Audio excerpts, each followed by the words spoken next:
Bank कल go to pocket. कल बातचीत हो रही थी कि 44,409 44,400 के आसपास कल मेरे ख्याल से इंटरडे लो 44,409 के आसपास एक बढ़िया सपोर्ट है चार्ट्स के मुताबिक, ये स्पेसिफिकली मेंशन था। और निफ्टी बैंक की रणनीति में मेंशन था कि एचडीएफसी बैंक को रडार पे रखिएगा। अगर उसमें वो पिछले पूरे हफ्ते का सेलिंग प्रेशर थमने के इंडिकेशन देना शुरू करे तो ये गो टू पॉकेट हो सकती है। और कल इंडिकेशन, कल एटलीस्ट जैसे निफ्टी पे टसल था, इसमें भी कम से कम दमखम तो दिखाया, नहीं तो एक तरफा वो डिलीवरी बेस्ड सेलिंग चली जा रही थी। अब क्या करूं? ये बिल्कुल बढ़िया रहा कल। बस ये बस ये लास्ट का आधे घंटे ने मामला थोड़ा खराब कर दिया। वो जो उससे पहले मूव आ रहा था ना 230 to 3, हम क्लोजिंग में डिस्कस कर रहे थे उसको, 230 to 3 में जो मूव आ रहा था ना वो अच्छा था। उसके बाद जो 3 to 330 मूव आया वो थोड़ा सा फिर मामला खराब हुआ। खैर फिर भी ग्रीन में तो बंद हुआ। देखिए पहला सपोर्ट जोन है 44,300 to 44,400, वो है 100 डे एक्सपोनेंशियल मूविंग एवरेज और वो है कल का लो। ठीक है, बड़ा सपोर्ट जोन है 44,000 to 44,200, वो है चार्ट पर बेस्ड है।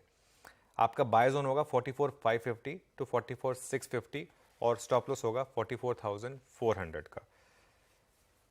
ऊपर में पहला रेजिस्टेंस है 44,827 जो कि है 50 डे एक्सपोनेंशियल मूविंग एवरेज, और बड़ा रेजिस्टेंस है 45,050 जो है 20 day exponential moving average. Sell zone है 44,850 to 44,950 और एक स्टॉप लॉस लगा दीजिए 45,050 का। एक और चीज, फिन निफ्टी की एक्सपायरी आज है, बैंक निफ्टी की एक्सपायरी कल नहीं है। बैंक निफ्टी की एक्सपायरी परसों है, तो एक रिस्पाइट मिलेगा शायद। जो नॉर्मली ट्यूसडे एक बैक टू बैक एक्सपायरीज होती हैं उससे थोड़ा इंपैक्ट आ जाता है, वो नहीं है। कल पहला इकलौता दिन है जहां कोई एक्सपायरी नहीं है एनएससी की तरफ से, तो इंटरेस्टिंग होने वाला है। क्योंकि अब मंथली एक्सपायरी गुरुवार को ही होने वाली है, तो एक प्रिंट आउट लगा के रखें अपने पास कि कहां पर एक्सपायरी कब होने वाली है, क्योंकि बहुत चीज़ें चेंज होती हैं। जैसे कल हमने डिस्कस किया था, मिड कैप की मंथली एक्सपायरी कल थी, वीकली एक्सपायरी 29 को है। तो ये सब चीज़ों का ध्यान रखें और उस हिसाब से ट्रेड करें आशीष। हाँ, बिल्कुल ठीक।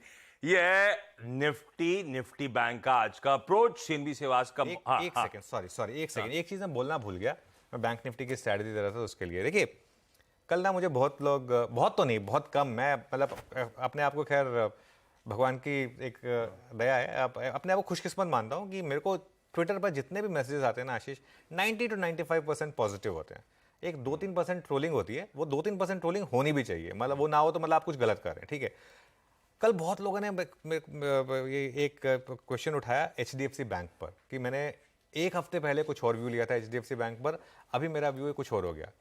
तो मैं ये कह रहा हूं कि आप मुझे ट्रोल नहीं कर रहे हैं, आप मुझे एग्जैक्टली वही बता रहे हैं जो मैं कहना चाह रहा हूं।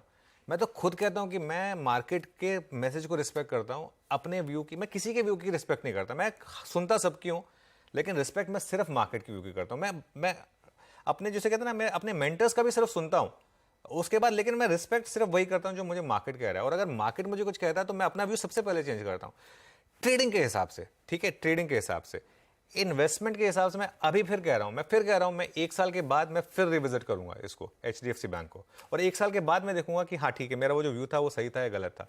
मैं जो व्यू दे रहा हूं वो ट्रेडर्स के लिए अलग व्यू है और इन्वेस्टर के लिए अलग व्यू, मैं हमेशा बोल रहा हूं। और मैं एक और चीज बोल रहा हूं, इन्वेस्टमेंट के हिसाब से मैं खुद अपनी एसआईपीज नहीं कभी कम करने वाला हूँ। वो मेरी जो पॉलिसी है हमेशा मैं वो उसमें करने वाला हूँ। कभी भी डिक्लाइन आएगी बड़ी तो उसमें उल्टा और ऐड करूंगा। ठीक है, निफ्टी और बैंक निफ्टी को। जहां तक बात एचडीएफसी बैंक की है, हाँ मैंने एक व्यू लिया था कि एचडीएफसी बैंक का ये क्वार्टर खराब रहेगा, लेकिन उसके बाद अगले क्वार्टर से शायद नंबर्स आने इंप्रूव होंगे। बैंक ने आके अपने एनालिस्ट मीटिंग में बोला कि नहीं, एक क्वार्टर नहीं, अगले 2-3 क्वार्टर शायद सॉफ्ट रहेंगे। ये चीज हमको नहीं पता थी, मतलब ऑब्वियसली, और एक तरीके से अच्छी बात है कि हमको नहीं पता थी ना, मतलब तो अब बैंक ने बात बोली है खुद से, तो ठीक है। लेकिन मैं फिर कह रहा हूं इस चीज को हम रिविजिट करेंगे 1 या 2 साल के बाद, क्योंकि मैंने अपने 20 साल में एक चीज देखी है, हर इतनी बार एचडीएफसी बैंक में चीजें हुई हैं, हर बार उसके बाद फाइनली अल्टीमेटली यही हुआ है, आपने ये सोचा काश मैंने उस समय बाय कर लिया होता इन्वेस्टिंग के हिसाब से।